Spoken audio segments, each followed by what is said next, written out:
rest of his. There was a Joseph Thaler that graduated years ago, like 96, 97. Mitch graduated in 2007. They were like class of '07. They did 007. Yeah. Yeah. But anyway, did you remember like at the football games they did the theme to James Bond?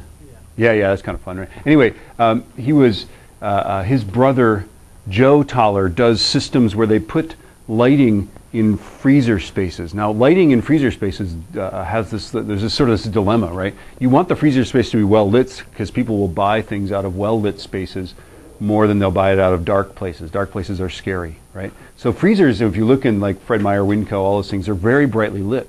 Now, what kind of light do you use in a freezer space? If you use an incandescent bulb, you're paying for the electricity to light the bulb up, and you're heating up your freezer, and you're paying to cool it down again, right? So, a long time ago, people figured out, gee, you want to use, very like fluorescent lights or something like that that don't generate a lot of heat. They still generate heat, right? So Joe Thaler's thing is that they've actually made light pipes. You can put the lights now outside the freezer space, yeah, and you pipe the light in on, plastic tubes like this, and it lights the space. The lights are outside the freezer, right? So the light goes in, but the heat doesn't go in. Isn't that clever? And then when you need to replace the light bulbs, where are they? On the outside. Do you have to move the frozen food to change the light bulbs? No, they're on the outside. There's some lighting module. They can be anywhere. You can put all the lights that operate the thing in one corner of it, pipe the lighting wherever you want it. Isn't this beautiful? Yeah. Is there a limit to how far the pipe can extend? Like, could you like? There's some loss, right? Things aren't entirely transparent, so there's some loss over distance, right? But it's not much. Yeah.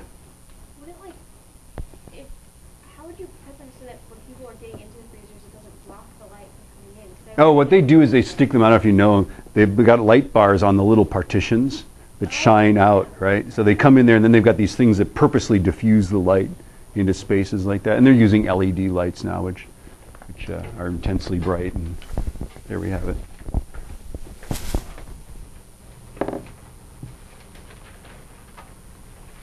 Slow to fast, we drew the picture, critical angle for air water, we did that. All right, a water-diamond interface. What do we need to know for water-diamond? Where does the critical angle occur?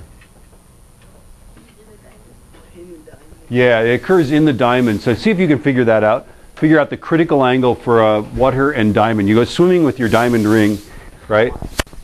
Because, why not, right? Okay, you're hiding from orcs.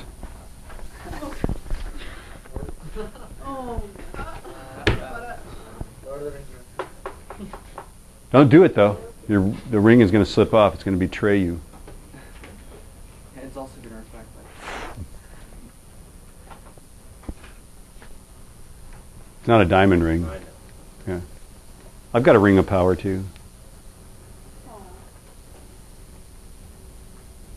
Watch.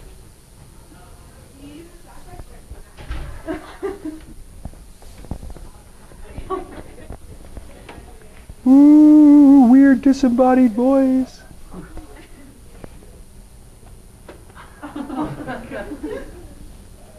It's floating in the air. What does it mean? What does it mean?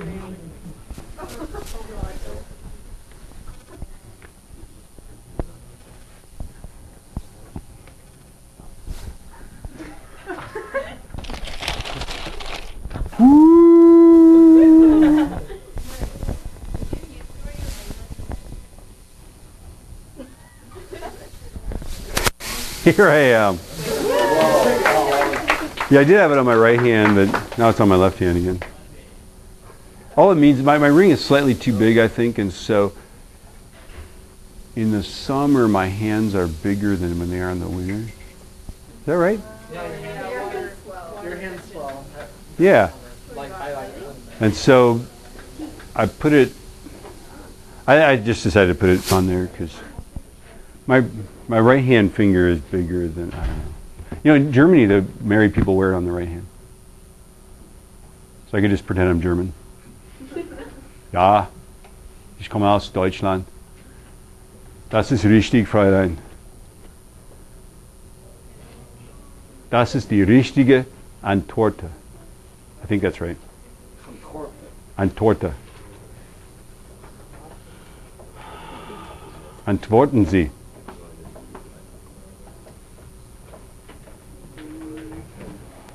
My brother likes to do this joke. He goes, married?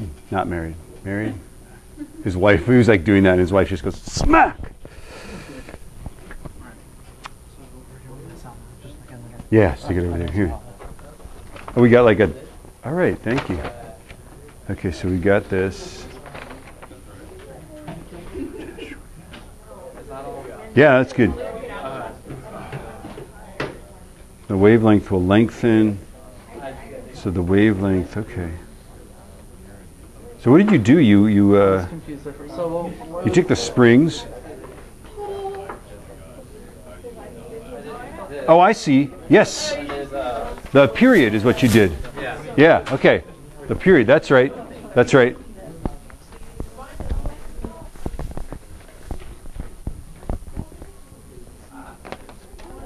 I'll give that full marks. It's like you're talking to graduation. Say again? Are you giving the commencement address? I am.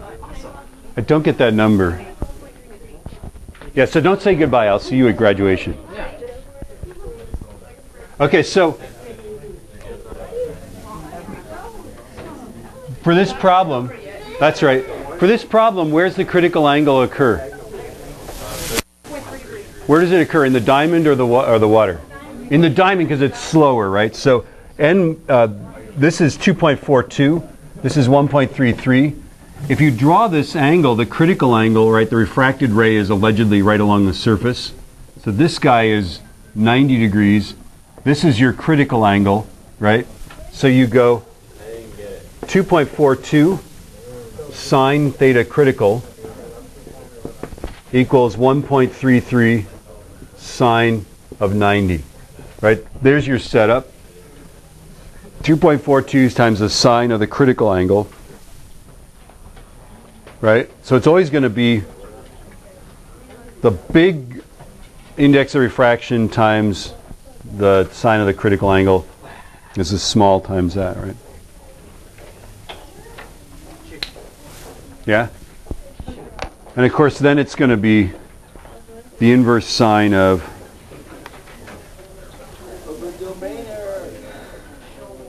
1.33 divided by 2.42. Whoops. Somewhat unexpectedly I struck the tangent key. 33.3386.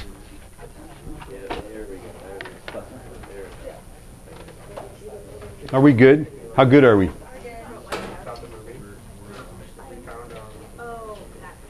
All right. I hope to have sunlight for this, but I don't. I know, I need like a ray of sunlight, right? I'm always somewhat... Point your eyes up here if you would. Okay. This is something, we're not going to worry about this, but if you take optics, if you become... There are people that like get degrees in optics. It's an incredibly rich field, okay? Let's just say, okay? People will pay you to learn optics, right? I mean, you design cameras, but there's tons of things like computers, things like that, right? But if you look at the refractive index, it actually depends on the wavelength of the light, okay? It actually depends a little bit on the wavelength of the light. And in general, if it's a small wavelength or a high frequency, if it's many wavelengths, typically the index of refraction is higher. Blue light bends more, red light bends less. And I don't know why this is, okay? If I knew why, I would be earning, there'd be one more digit to my salary, okay? Let's just say that, right? Okay, so if you shine light, white light into a prism, it bends and it bends, but violet light bends more than red light. And so this is why prisms spread out the light. Now I can't get this to work with the laser because the laser is all one color light. I could get it to work if I could get a shaft of sunlight to come across the room. But we've all seen windows with the prisms in them with the sunlight shining on the window and it makes these beautiful rainbows. Like in fact sometimes they like shine right in your eye and you're like, ah! Yeah, too much red light, yeah. Yeah, I could try it. Did the fiber thing do it?